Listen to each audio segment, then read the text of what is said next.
against what the bad guy's doing to me. So Robert starts to punch. Boom, he's coming forward. I'm closing that distance created. Knees are going to be our first option from, it's not our first option, it's an option. It's one that I often use, but often I'll knee the legs. And that's the same as a hard leg kick. My preferred target is going to be this common peroneal nerve, which runs on the outside of the leg, anywhere from his knee, between his knee and his hip.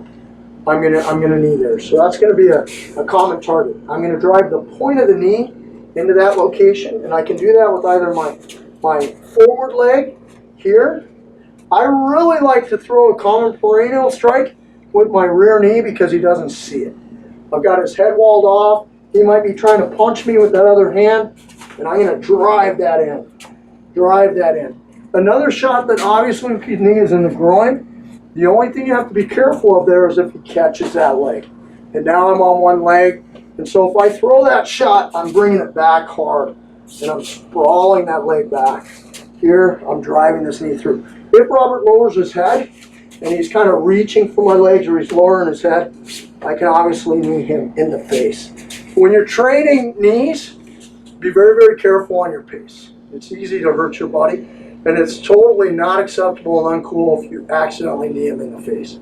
That should not occur. You should be delivering the knees at a pace where he's not losing teeth because he's giving you a feed as a bad guy. So let's look at some, another option in striking, and we'll tie these up in a minute, would be punches of my own. So I'm here, boom, I create this angle, I come off with this hard angle, and I can pull back the hand that's buried on the head.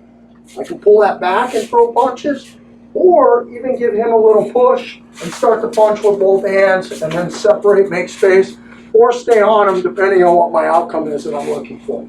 Robert punches, boom, I'm here, boom, boom. Maybe I've got an overhook, I'm here, and I'm punching with this other hand. I could punch to the body, I could punch to the head. Once again, lots of control here. He's giving himself to me. He's pressing forward, throwing shots. He knows that I'm going to get that inside position and then strike him. So, last time on punches.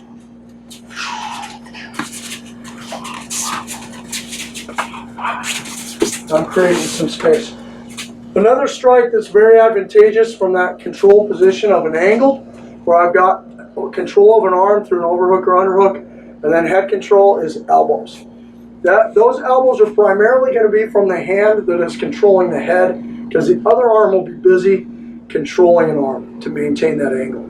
So those can be those short elbows. That's going to be most common. Robert throws a punch.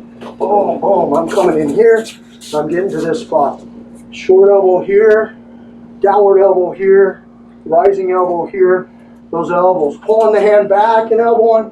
Vertically elbowing, those kind of things are all going to be in play, or horizontal rather. What I don't want to do with the elbows is cut him accidentally.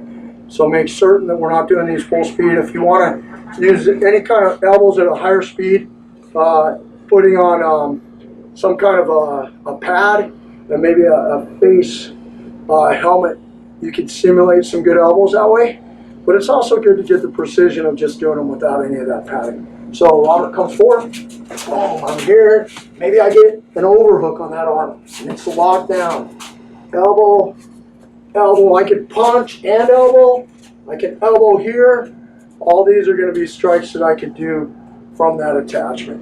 Another one would be a headbutt. A little bit different than an unattached headbutt. We're going to show you an attached headbutt. So Robert throws a shot. Boom, I'm coming forward.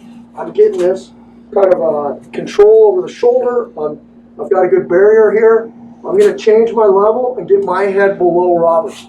Where I want to strike him with my headbutt is in my forehead up into my hairline. I want to use that part of my head to hit him. Obviously not my face. As opposed to just pulling my head back and swinging my head, which the headbutt's only as strong as my neck, I'm actually going to change levels. I'm going to grab Robert's head and control it. And I'm going to drive my head upward into his as I pull his head towards me. Headbutts can be a pretty high level of force. We need to be sure we're in a fight here, that he's actually trying to hurt me, and that I can articulate that he's trying to hurt me. That's That's a pretty significant strike. So he's punching. Boom, I'm here and here. I gain control of that head. I lower my center of gravity. I drive my head up through the jaw, up through the face. If I can get the mask of the face with the top of my forehead, that's a pretty good shot.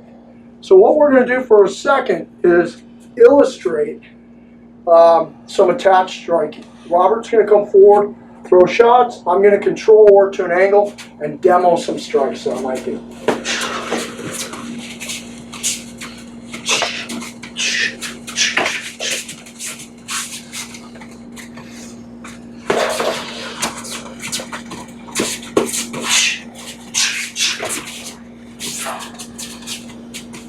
I'm going to show a transition to a weapon system on this one.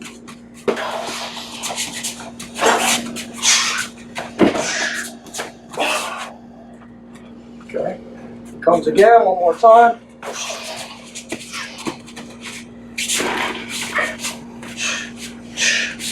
And I'm off. From that angle and attachment, one of the most effective strikes I know is using objects that might exist in the environment you're in. This could be a car, this could be a light pole, this could be a wall, a refrigerator, whatever, okay? So one of the, Robert, can we change positions? Let's show it from this way.